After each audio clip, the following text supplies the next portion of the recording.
También, digamos, lo que es importante en la cultura popular, primero, no es una, ¿no es cierto? Es múltiple, hay cultura, por pronto se puede llegar a separar incluso las culturas étnicas o indígenas por un lado, ¿no es cierto? Y dejando el concepto más popular para los distintos tipos de conformaciones mestizas, ¿cierto? También a veces algunos que separan de literatura, por lo menos en algunos otros análisis, lo afroamericano, que es otra, lo que en México llaman la tercera raíz, ¿cierto?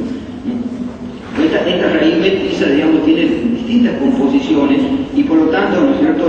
Es decir, el concepto mismo de cultura popular, a verter, dice Escobar, es peligroso, ¿no? Porque se cimenta más bien en un aspecto negativo, ¿sí? El aspecto, es decir, lleva el peligro de querer ver como algo sustantivo, digamos, los pueblos más que adjetivos, o sea, pertenecemos, estar en una condición subalterna, no dice nada sobre el tema del ser, sino en último caso sobre el tema del estar. Y nuestra lengua distingue eso, a diferencia de la francesa y de otros, entonces el tema es mucho más peligroso ahí, ¿no? Pero nosotros sabemos que, es decir, toda persona que crea, ¿no es cierto?, está en el centro del mundo, no son periféricos. Ningún ritual se hace en un espacio periférico. Todo sistema simbólico tiene su propio centro y también tiene su propia periferia, ¿cierto? Y a veces dentro de la periferia hay centros y periferias también, ¿cierto? Es decir, uno puede decir, bueno, Buenos Aires con respecto a Tucumán, pero Tucumán respecto al interior de Tucumán y las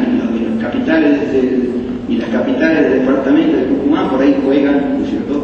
Tienen una función por ahí centro de relación quizá a las aldeas que están alrededor de la cabecera municipal. Entonces, por eso recuerdo que Nelly Richard, una que vive en Chile, hablaba de la función centro y función periferia. Bueno, por eso es un tema que no me quería detener. Simplemente sí hablaba de esto de la caracterización de la cultura popular, ¿no? Para también diferenciarla de lo que sería la cultura de masas, ¿no? Que ahí donde las dos prácticamente, es decir, la confrontación entre ambas permite entender bien a las dos, ¿cierto? Decía que la cultura popular también tiene un proceso, primero tiene un territorio, ¿cierto? Es una cultura territorial, ¿cierto? No crece así en cualquier lado en el aire, digamos, ¿no?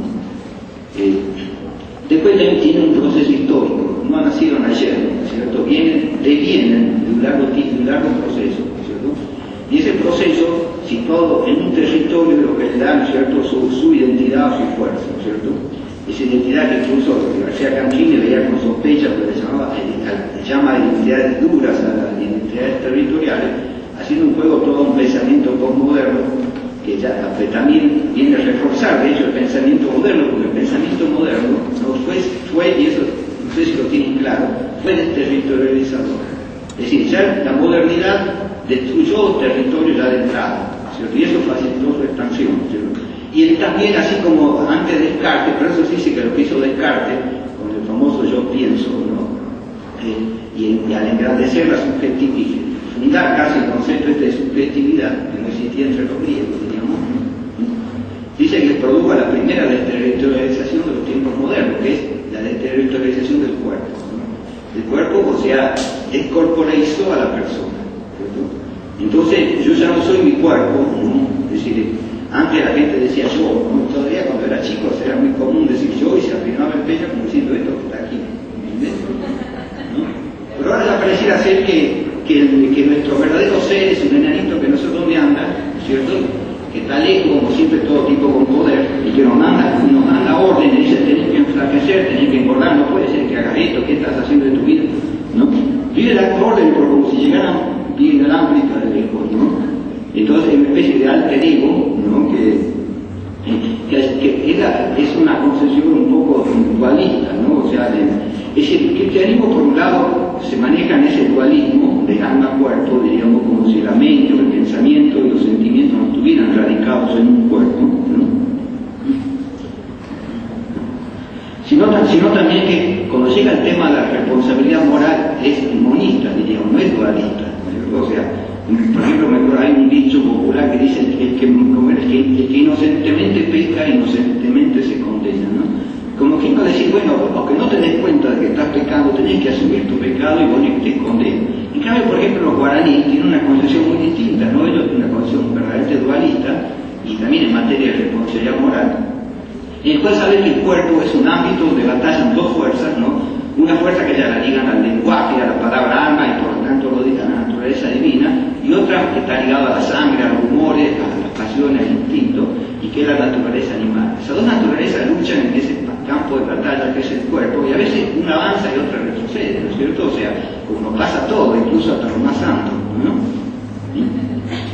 Entonces, pero claro, ahí no hay, por lo tanto, no puede haber el concepto de pecado ni menos el concepto de condena. Si alguno de ustedes no se inscribe en esta carrera y no viene nunca a clase, bueno, nadie lo va a condenar y lo va a mandar a la horca, simplemente lo van a avanzar, ¿no es cierto? No, se quedará en el camino, ¿no es cierto? O sea, y eso es lo que pasa también, es decir, que lo que piensan también en el caso de los guaraníes, o sea, no se trata de condenar o no condenar, ni de pecado o no pecado, tiene una concepción más dualista, ¿no? Bueno, volviendo al tema de la cultura de masa, ¿no? Vemos por lo pronto que dijimos también que antes de que la cultura popular primero tiene una sociedad, después un territorio y después un proceso histórico. Y ninguna de esas cosas tiene, podríamos llamar, la cultura de masa. La cultura de masa es más bien, como a veces esas mitologías que inventan en torres, que pueden estar en distintos lados del mundo, ¿no? Por eso una vez a propósito de la torre que se cayeron misteriosamente en Nueva York, dije que ninguna torre es inocente, ¿no?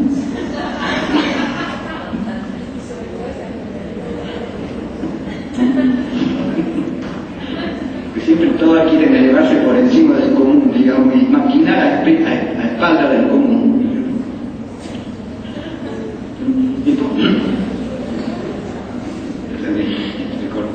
Entonces estaba hablando de que de estos tres elementos que componen, que son fundamentales en la cultura. La cultura de masa entonces no tiene territorio, no tiene sociedad, son simplemente operadores al mando del capital o del sector del poder, especialmente económico, ¿cierto?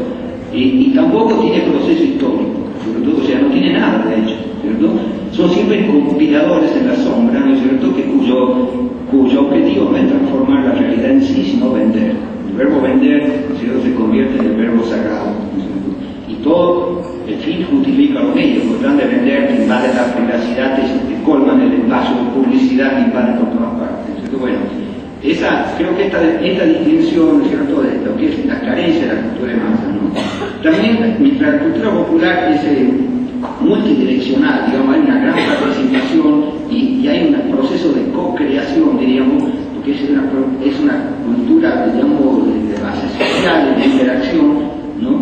Lo otro es un trabajo unidireccional hecho por especialistas, que a veces sí lo pueden llegar a incluir algunos momentos de supuesta participación cuando llevan esas placas de todos los programas de televisión, que hay personas que por ahí ríen, prueban, etc., para darle un poco sentimiento de veracidad.